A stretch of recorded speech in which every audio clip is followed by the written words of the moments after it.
Pertama, menggunakan media tanah. Pertama, siapkan pot, tanaman lidah buaya, tanah, dan sekam, atau bisa juga menggunakan kompos. Campur tanah dengan sekam. Masukkan media ke dalam pot. Sisakan ruang kira-kira sepertiga dari tinggi pot.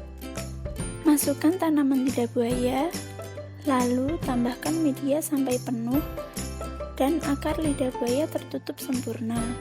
Siram dengan air secukupnya dan sudah siap. Yang kedua, menggunakan media sekam. Pertama, siapkan pot, tanaman kaktus, dan sekam. Masukkan sekam ke dalam pot. Sisakan ruang kira-kira sepertiga dari tinggi pot. Kemudian masukkan tanaman kaktus. Lalu tambahkan sekam sampai penuh dan akar kaktus tertutup sempurna. Siram dengan air secukupnya dan sudah siap. Yang ketiga, menggunakan media air. Pertama, siapkan botol atau pot untuk tanaman bermedia air, tanaman sirih gading, dan air.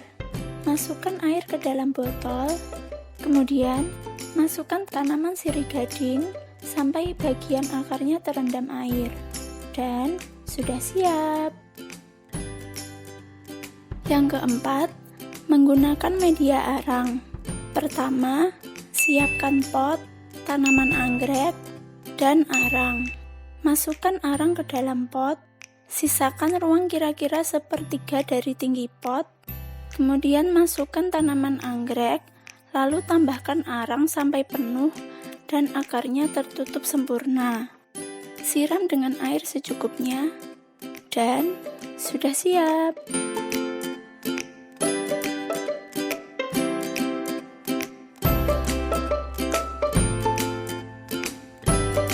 Tanaman hias yang sudah disebutkan di video part 1 merupakan tanaman hias yang tidak terlalu suka cahaya matahari, sehingga cocok dijadikan tanaman indoor.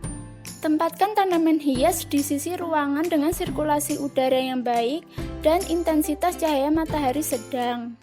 Tidak perlu setiap hari disiram, cukup seimbangkan kelembapannya. Jangan lupa beri alas di bawah potnya, supaya ketika disiram, air tidak merembas kemana-mana. Potong daun yang mulai menguning, kering, dan layu, serta cabut rumput liar jika ada, supaya tidak mengganggu keestetikan serta tumbuh kembangnya.